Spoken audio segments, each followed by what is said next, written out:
오늘 오후에 우리들에게 주신 하나님의 말씀 신약성경 로마서 6장 3절 4절 2절 말씀입니다. 우리 찾아서 같이 읽겠습니다.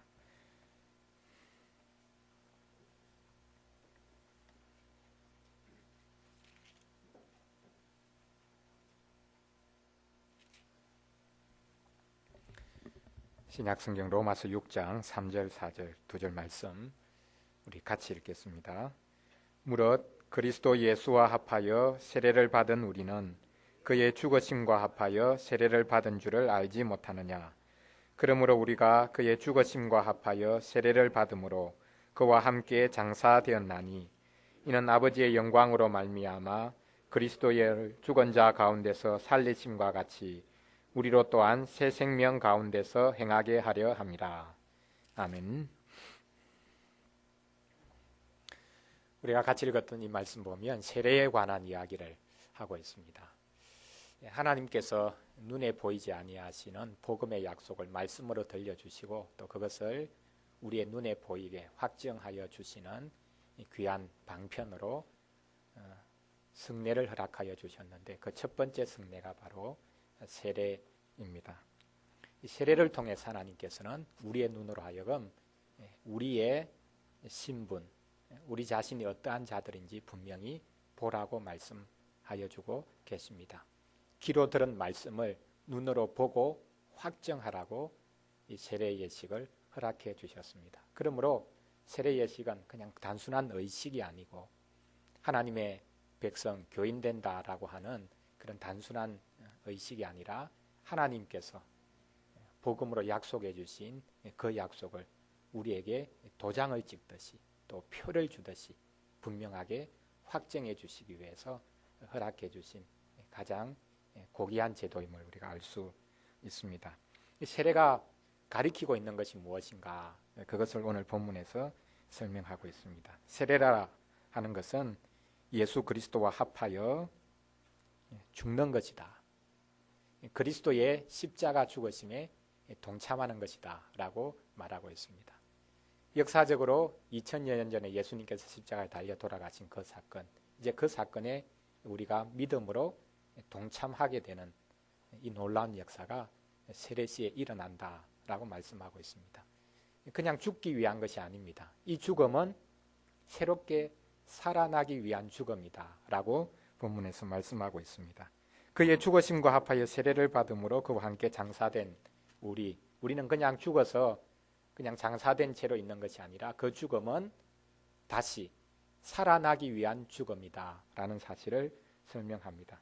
그리스도를 죽은 자 가운데서 살리심과 같이 우리로 또한 새 생명 가운데서 행하게 하려 합니다. 그리스도와 더불어 죽고 또 그리스도와 더불어 살아난 자가 되게 하시기 위해서 이것이 그리스도와 더불어서 우리에게 분명한 사실이 되었음을 확정해 주시는 방편으로 허락하신 것이 세례다라고 언급하고 있습니다. 오늘 우리 하이델베르그 요리 문답 제26주일 내용 통해서 이 세례의 의미를 다시 한 번 더 새겨보도록 하겠습니다. 거룩한 세례에 관해서 두 주일을 할당해서 요리 문답이 설명을 하고 있습니다. 26주일 그리고 27주일 두 주 연속에서 이 세례의 의미에 관해서 우리들에게 해설해 주고 있습니다. 먼저 우리가 이 세례를 과연 우리 주님께서 친히 제정하신 것이 맞는 것인가 라는 그것을 먼저 살펴보도록 하겠습니다. 26주일에서는 71문의 마지막에 이 질문과 답이 있는데요. 세례의 물로 씻는 것처럼 확실히 그리스도께서 자신의 피와 성신으로 우리를 씻으신다는 약속을 어디에서 하셨습니까? 우리 주님께서 친히 이 세례를 제정하신 것, 그것이 맞는 것인가? 라는 질문을 하고 있습니다. 답에 보면 몇 가지 성경 구절들이 인용이 되어 있는데요. 우리가 잘 아는 구절들입니다. 세례를 제정하시면서 예수님께서 하신 말씀 먼저 두 구절이 인용되어 있습니다. 마태복음 29장 19절 말씀 보면 그러므로 너희는 가서 모든 족속으로 제자를 삼아 아버지와 아들과 성령의 이름으로 세례를 주라. 예수님이 친히 하신 명령입니다.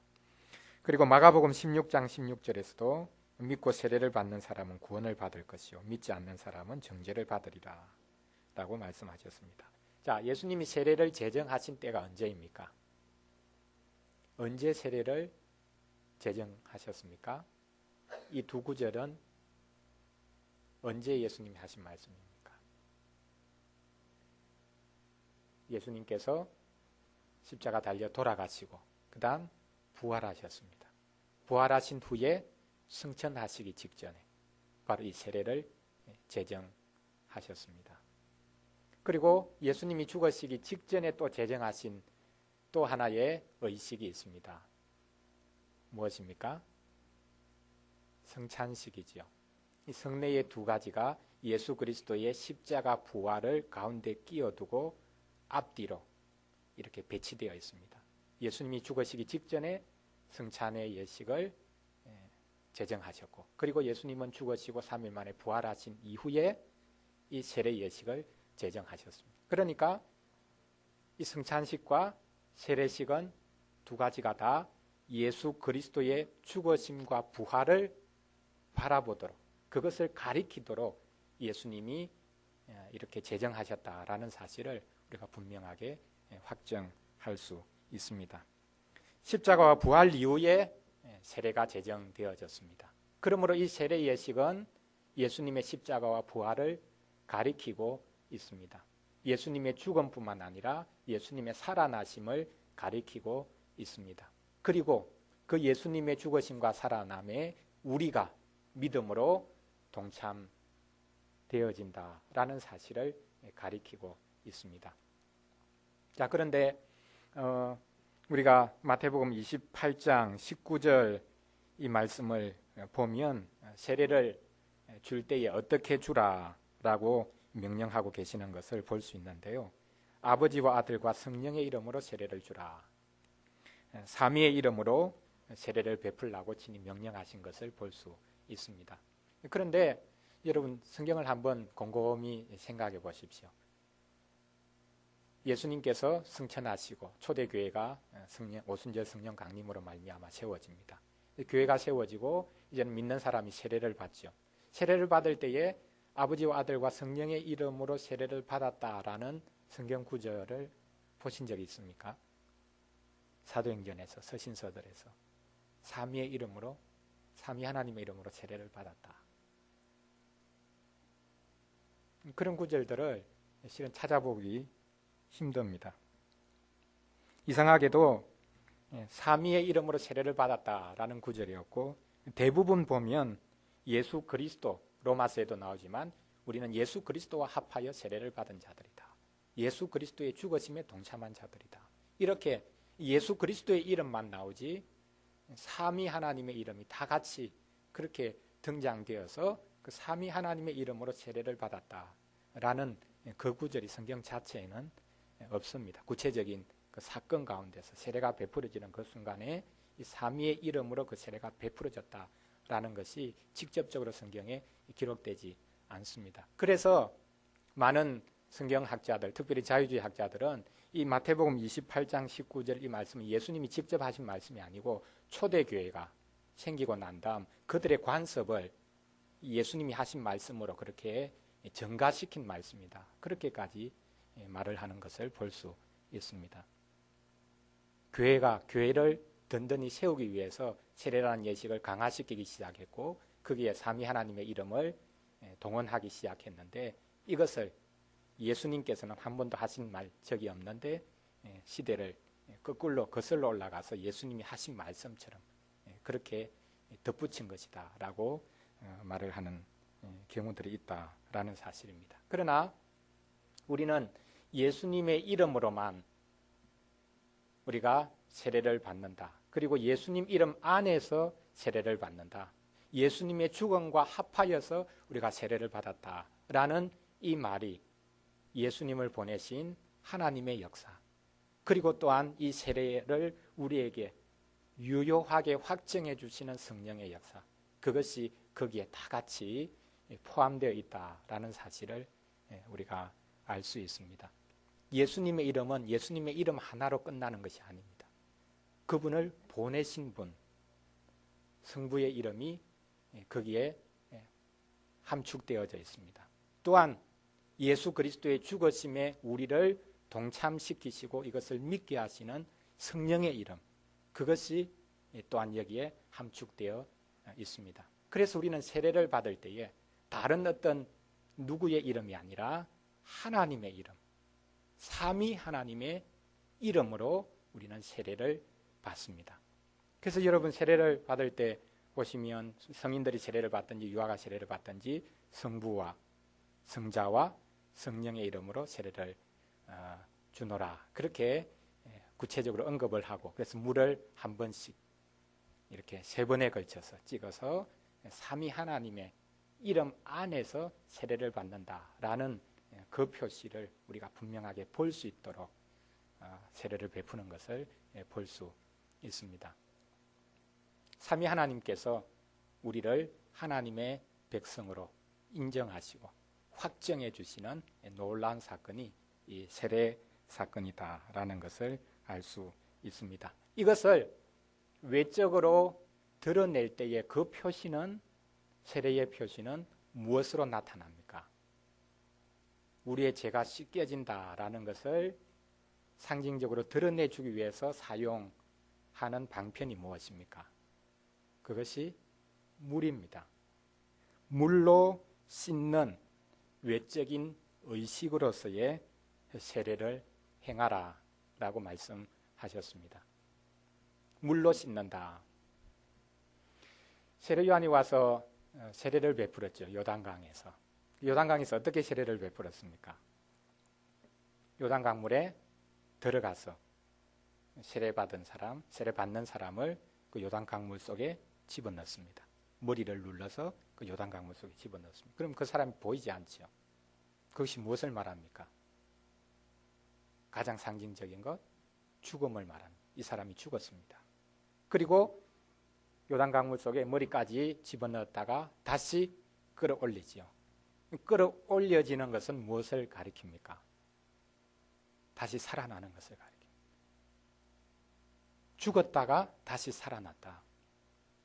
그래서 원래 이 세례는 그 예수 그리스도와 더불어 죽고 다시 살아났다라는 이것을 가장 분명하게 극적으로 표현해 주는 것이라면, 그 침례교에서 행하는 침례가 원래 의미에 더 근접하고 또 그것이 더 분명할 수 있습니다. 그런데 이제 초대교회가 점차로 이렇게 세워지고 이제 발전을 하면서 이제 물을 그냥 뿌리는 그런 의식으로 전환이 되는 것을 볼 수 있습니다. 유아 같은 경우에 예를 들어서 물속에 완전히 넣었다가 꺼낸다면 어떻게 되겠습니까? 아주 위험하게 되겠죠. 그리고 야외에서 행한다면 날씨에 따라서 이것도 실은 아무리 성인들이라 할지라도 이 세례 의식이 위험한 그런 의식이 될 수 있습니다. 추운 날씨에 물속에 들어간다. 어떻게 되겠습니까? 그래서 교회 건물 내에 세례조라는 것을 만들어서 그렇게 행하기도 했지만 점차 간소화시키는 그런 측면으로 발전을 합니다. 그러나 간소화시켰다 그렇게 볼 수는 없습니다. 초대교회는 이 세례의 물도 미신적인 것은 아니지만 이 세례의 물도 세례의 의식에 합당한 것이 되어야 되겠다라고 해서 흐르는 물, 그것을 사용하는 경우가 많았고, 교회 건물을 지을 때도 그 교회 건물 아래에 흐르는 물이 있으면 거기에 운물을 파서 그것을 세례조로 사용한 그런 역사들도 있습니다. 근데 이것이 이제 점차 모든 교회가 다 시행할 수 있는 것이 아니기 때문에 이제 물을 뿌리기 시작합니다. 그럼 뿌리는 것은 침례와 달리 너무 간소화시킨 것이고 그 본래 의미를 퇴색시킨 것인가? 실은 그렇지는 않습니다. 성경 말씀에 보면 우리가 세례받는 것, 이것은 예수 그리스도와 죽고 살아나는 것인데 이것이 실제로 가리키는 것은 뭔가라는 것을 69문 70문에서 해설하고 있는데, 그것은 그리스도의 피와 성령으로 씻겨지는 것이다 라고 말씀하고 있습니다. 물은 외적인 표현이지만 이것이 실제로 가리키는 것은 눈에 보이지 않는 그리스도의 피와 성령으로 씻겨지는 것을 가리킨다. 그럼 우리가 그리스도의 피로 씻겨진다 할 때에 성경이 사용하는 표현은 뭐냐면 피를 뿌려서 우리는 그리스도의 피 뿌림을 받은 사람이다. 이런 표현이 지속적으로 등장합니다. 왜 우리를 불러주셨는가? 그것은 그리스도의 피를 뿌림받도록 하시기 위해서 부름받은 자들이다. 그러니까 성도들은 그리스도의 피 뿌림을 받은 사람들입니다. 여기 뿌린다라는 표현이 있죠. 이것이 이제 세례의식에 극화해서 나타나는 것이 물을 뿌리는 것입니다.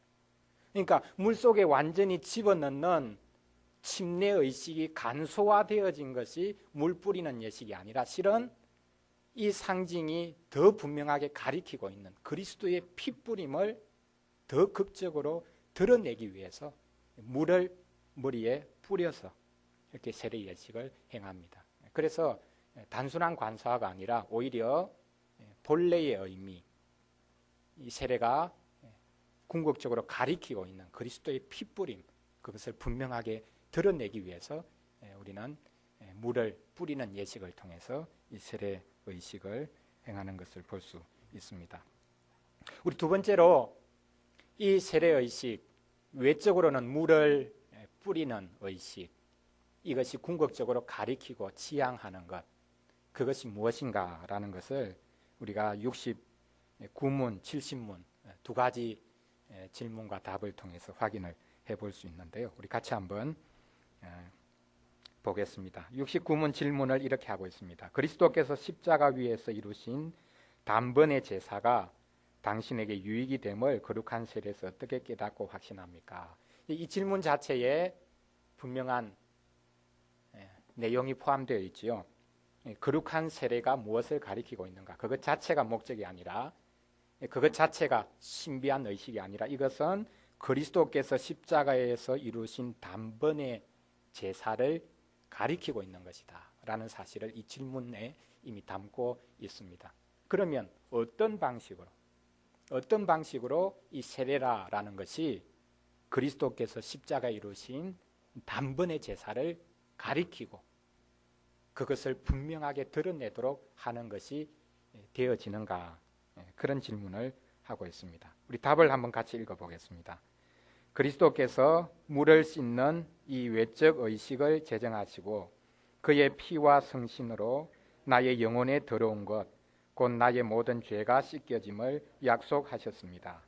이것은 물로 씻어 몸에 들어온 것을 없애는 것처럼 확실합니다. 외적으로는 물을 뿌립니다. 물을 뿌린다는 것이지만 실은 물로 씻는다라는 방식으로 우리가 이해를 해야 합니다. 자, 우리가 더러워졌을 때, 몸이 더러워졌을 때 물로 씻습니다. 그럼 깨끗해집니다. 물론 이것은 깨끗해졌다가 다시 더러워지니까 또 반복을 해야 되죠. 지속적으로 반복이 필요합니다. 그러나 세례라는 것은 지속적으로 반복되는 것이 아닙니다. 단 한 번으로 말미암아 우리가 예수 그리스도의 십자가 위에서 이루신 그 단번의 제사에 우리가 참여한다라는 것을 보여주는 것입니다. 동일한 내용도 있지만 또 다른 측면이 있습니다. 물로 씻는 것, 그래서 우리를 씻어주시는 것, 우리의 죄로부터 씻어주시는 것, 그것을 상징하지만 물은 계속해서 우리에게 필요하고 지속적으로 나의 몸을 씻어야 되지만 세례의 물은 한 번으로 족한 것입니다. 세례는 한 번으로 끝납니다. 예전에 내가 세례 받을 때는 믿음 없이 세례를 받고 그냥 무턱대고 받았으니까 또다시 세례를 받고 싶습니다. 그런 분들이 있어요. 이제는 진짜 그 의미를 알게 되었으니까 이제 한 번 더 받고 싶습니다. 그러나 세례는 두 번 받을 수가 없습니다.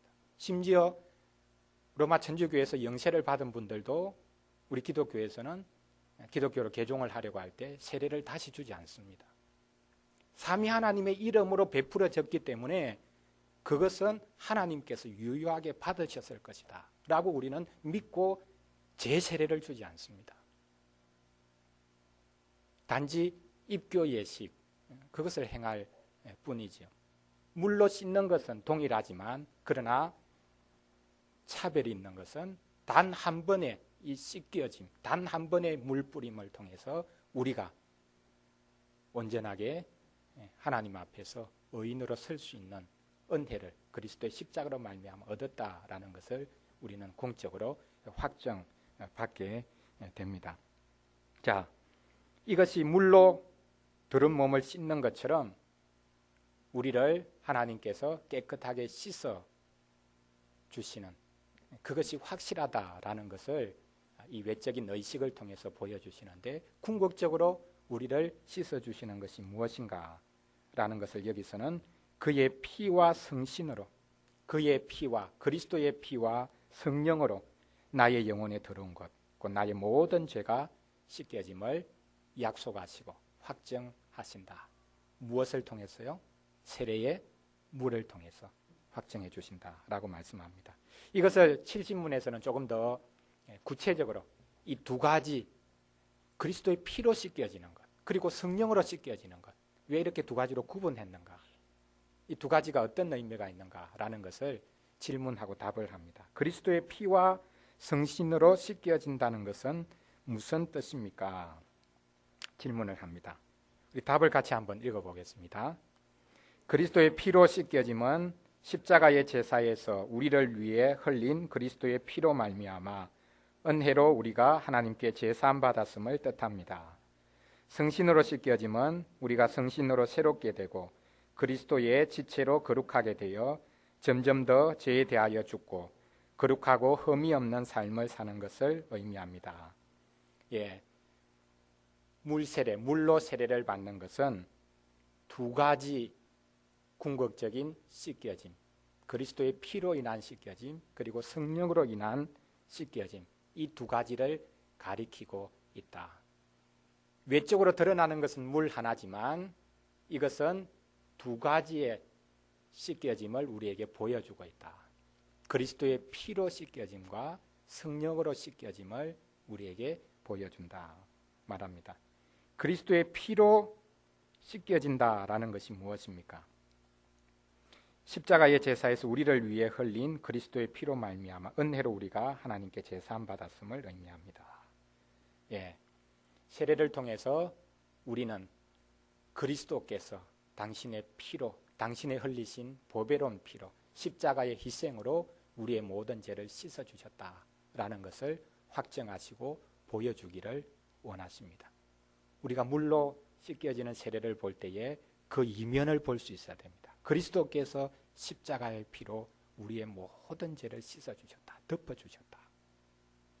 구약에서 구속, 원래 구속이란 말은 돈을 주고 노예를 사는 것을 말을 하는데, 구약에서는 죄를 덮으시는 방식으로 우리의 죄가 씻겨지는 것을 표현합니다. 물로 씻어서 깨끗하게 하는 것뿐만 아니라 무언가가 더러운 것이 얼룩이 있으면 그 위에 덮지 않습니까? 보자기로 덮어버리면 그것이 가려집니다. 구약시대는 주로 이렇게 덮어주는 것, 그렇게 해서 죄가 가려지는 것을 종종 표현을 하는데, 그리스도의 피가 우리에게 뿌려져서 우리의 죄를 덮어주신다. 그런데 예수님의 피는 어떤 피길래 그것이 우리의 죄를 덮어주시는 것이 되는가? 어떤 분은 그렇게 표현합니다. 성경에서 자꾸 피 이야기를 하니까 왜 그렇게 성경에서는 피에 집착을 하는가? 피에 굶주린 사람처럼 그렇게 보이는가? 기독교는 피에 굶주린 종교인가? 그렇게 해서 기독교의 이름으로, 하나님의 이름으로 전쟁을 하는 경우도 종종 있는데, 그것을 없애야 되는 것 아닌가? 예수님의 피가 무슨 다른 사람의 피와 다른 것이 있는가? 심지어 돼지의 피와 다른 것이 있는가? 그 예수님의 피 자체의 성분이 다르다, 그런 것이 아니죠. 예수님의 피로 우리가 씻겨졌다라고 할 때는 그냥 예수님의 그냥 단순한 피를 말하는 것이 아니라 십자가 희생을 말합니다. 그리고 그분의 삶 전체가 우리를 위해서 희생 제물이 되신 것을 말하고 있습니다. 그래서 성경에서는 끊임없이 그리스도의 피로 우리가 씻어졌다. 심지어는 마지막 날에 하나님 앞에 서는 사람들은 흰 세마포옷을 입고 나서게 될 것인데, 이 사람들이 어떻게 해서 흰 세마포옷을 입게 되었는가? 그것은 그리스도의 피에 그 옷을 씻어서 희게 되어졌다. 그렇게까지 표현을 합니다. 이상한 표현이죠. 자, 피에 옷을 씻으면, 옷을 담가서 씻으면 어떻게 됩니까? 그 옷이 빨갛게 되죠. 그런데 그리스도의 피에 옷을 담가서 씻었는데 그것이 흰 세마포 옷이 되었다라고 표현을 하고 있습니다. 상징적인 것이죠. 그리스도의 피, 그리스도의 희생, 그분이 온전히 자신을 내어주심, 그 마지막으로 십자가에서 희생되어지심, 그것이 우리의 죄를 깨끗이 씻어주시고 덮어주신 은혜가 되었다. 세례를 통해서 이것을 우리가 보아야 되는 것입니다. 그리고 두 번째로 이 세례의 물은 성령으로 우리가 씻겨지는 것을 또한 보여주고 있는데, 성령으로 씻겨지는 것이 무엇인가? 우리가 성신으로 새롭게 되고 그리스도의 지체로 거룩하게 되어서 점점 더 죄에 대하여 죽고 거룩하고 흠이 없는 삶을 사는 것을 의미합니다. 세례는 단 한 번이지만 이 세례의 물이 우리에게 보여주시는 것은 하나님께서 성령으로 지속적으로 우리를 씻어주신다라는 것을 우리에게 확정해 주시고 또 보여주십니다. 단 한 번 세례받음으로 말미암아 그것은 우리에게 지속적인 새로움을 주는 근거로 나타나는 것을 볼 수 있습니다. 그리스도의 피를, 그리스도의 십자가를 믿음으로 우리가 죄가 씻어집니다. 그러나 죄로 씻겨진 우리는 이 땅에서 여전히 다시금 죄로 물들어가지요. 어떻게 해야 됩니까? 예수님이 또다시 십자가에 달려 돌아가셔야 됩니까? 우리가 죄를 지을 때마다 예수님은 십자가에 계속해서 죽이는 그 사건을 재현을 해야 되는 것입니까? 그 미사가 그것 아닙니까? 예수님의 십자가 희생을 지속적으로 재현시키는 것이죠. 그러나 우리는 그것을 믿지 않습니다. 세례를, 우리가 받은 세례를 되돌아봄으로 그 세례 속에 죄 씻겨진 그 순간뿐만 아니라 그 이후로 지속적으로 우리를 성령으로 씻어주시겠다는 하나님의 약속을 우리로 하여금 보게 하시는 것이 세례인 것입니다. 단 한 번 세례받는 그 의식, 그것이 믿음으로 우리가 참여하게 되었을 때에 그리스도의 피로 씻겨지는 그 은혜, 제3의 은혜를 한순간 누릴 뿐만 아니라 그것이 지속적으로 성령으로 우리를 씻어가시는 그 은혜에 서도록 만드시는 그 역사를 우리가 경험하게 됩니다. 이것을 71문에 보면 두 가지로 다시 한 번 더 요약을 하고 있는데요. 그 마지막, 제일 마지막 다음 내용에 보면 이렇게 말하고 있죠. 이 약속은 성경이 세례를 중생의 씻음 혹은 죄를 씻음이라고 부른 데서도 거듭 나타납니다. 세례의 물로 우리가 씻는 것, 그 세례의 물이 뿌려져서 우리가 세례를 받는 것, 이것은 그리스도의 피로 또한 성령으로 씻겨지는 것을 말을 하는데, 그 그리스도의 피로 씻겨지고 성령으로 씻겨지는 것, 그것을 좀 더 구체적으로 말을 하자면 중생의 씻음 그리고 죄를 씻음이라고 말할 수 있다라는 것입니다. 디도서 3장 5절 말씀해 보면 중생의 씻음과 성령의 새롭게 하심이라는 표현이 있습니다. 중생이라는 것, 그것을 씻음이라는 방식으로 표현하고 있습니다. 세례에 참여할 때에 우리는 중생의 씻음을 받게 됩니다. 하나님의 백성으로, 거듭난 백성으로, 위로부터 난 백성으로 새롭게 씻겨지고 새로운 사람으로 태어나게 되는 그 은혜를 힘입습니다. 그리고 분명하게 계속해서 세례가 가리키고 있듯이 이 세례의 물은 우리의 죄를 완전히 씻어주시는 그 은혜를 가리키고 있음을 우리에게 보여주고 있습니다. 자, 그러면 마지막으로 이 세례가 우리에게 주는 의미가 무엇인가, 그것을 한번 생각해 보도록 하겠습니다. 오늘 우리가 같이 읽었던 본문에도 나오고 있지만 우리는 그리스도와 더불어서 죽고 살아났다. 내가 세례받은 것, 그것에 내가 믿음으로 합당하게 참여했다면 이 세례는 내가 그리스도와 더불어 죽고 살아난 것을 우리에게 지속적으로 보여주고 있습니다.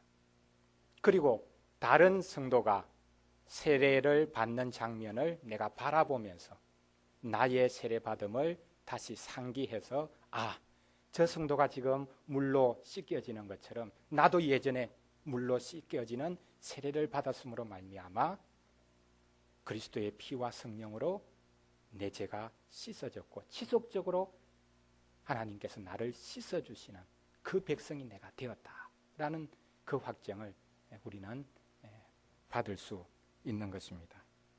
그리스도와 더불어 죽고 살아났다.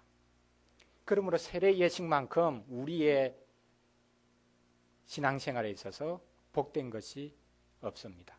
단 한 번 받은 이것이 지속적으로 우리의 삶, 우리의 신앙생활에 힘을 주고 능력을 주고 그리스도의 복음, 그것을 우리 눈에 보이도록 해주시는 그런 은혜를 우리는 누리게 됩니다.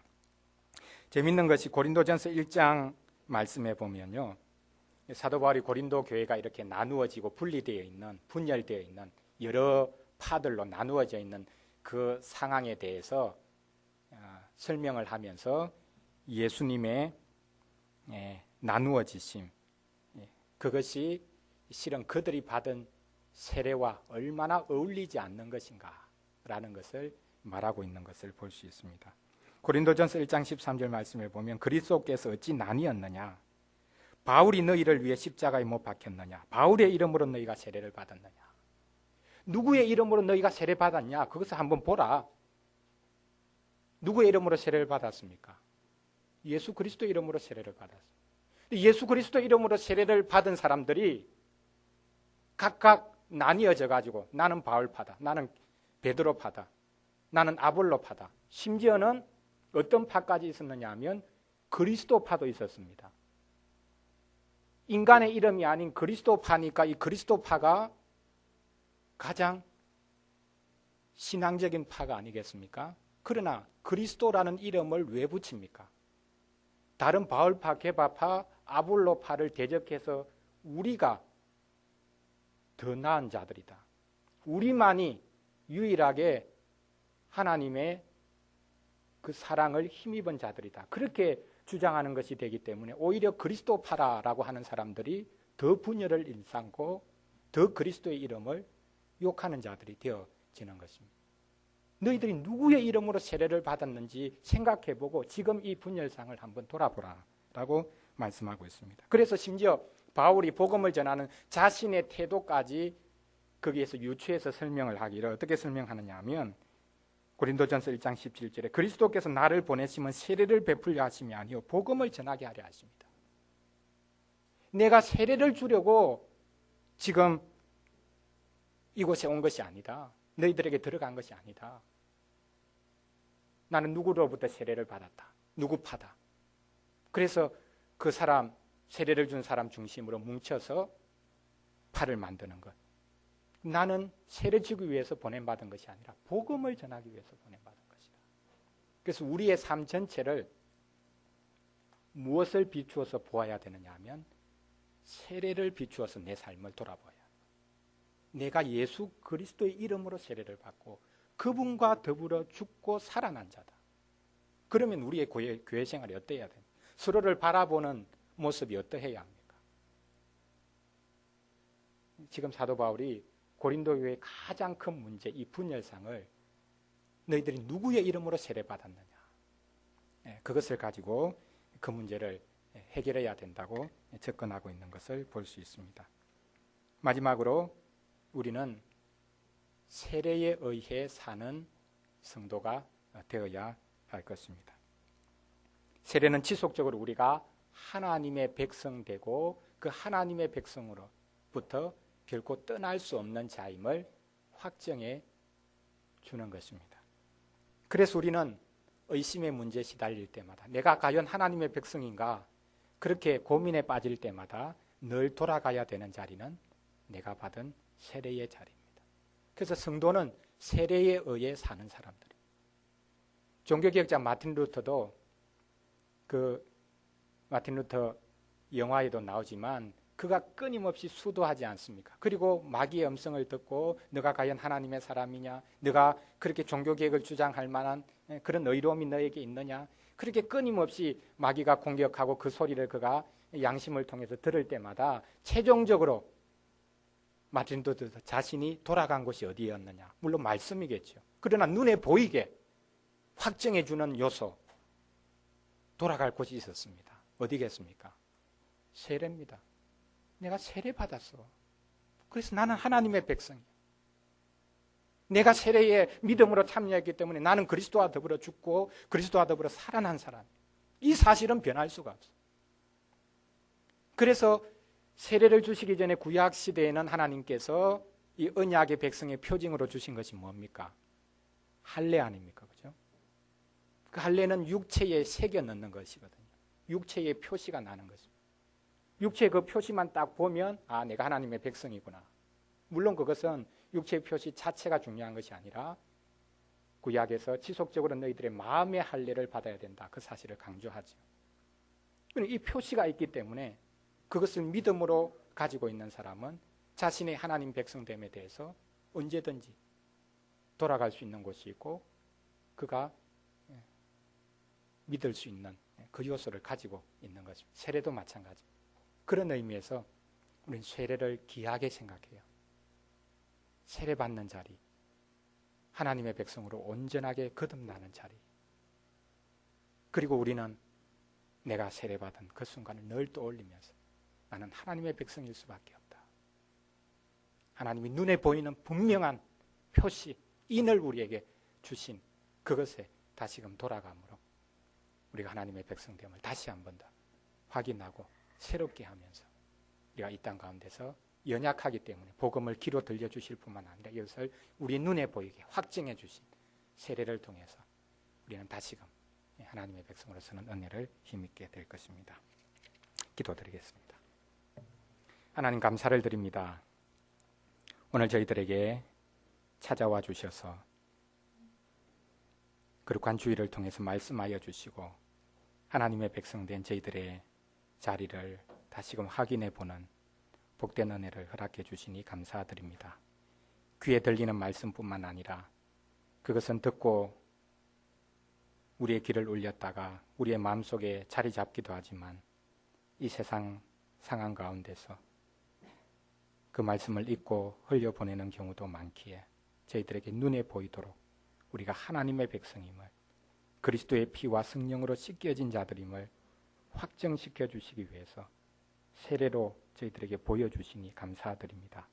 이제부터 저희들이 자신의 하나님 백성됨에 대해서 의심이 일어날 때마다 마귀가 우리를 흔들어 놓을 때마다 우리의 양심이 우리를 고소하는 그 소리를 들을 때마다 다시금 세례로 돌아가서 내가 그리스도와 함께 죽고 살아난 자라고 외칠 수 있는 하나님의 백성이 되도록 도와주시옵소서. 그래서 다시금 저희들이 믿음에 굳게 서서 하나님을 찬양하며 지속적으로 우리를 새롭게 하시는 그 은혜 가운데 굳게 설 수 있도록 도와주시옵소서. 이 놀라운 세례의 의식을 저희들에게 허락하여 주시니 감사드립니다. 우리가 보고 이것을 분명하게 믿고 이 사실을 누릴 수 있도록 인도하여 주시옵소서. 감사를 드리옵고 예수님 이름으로 기도합니다. 아멘.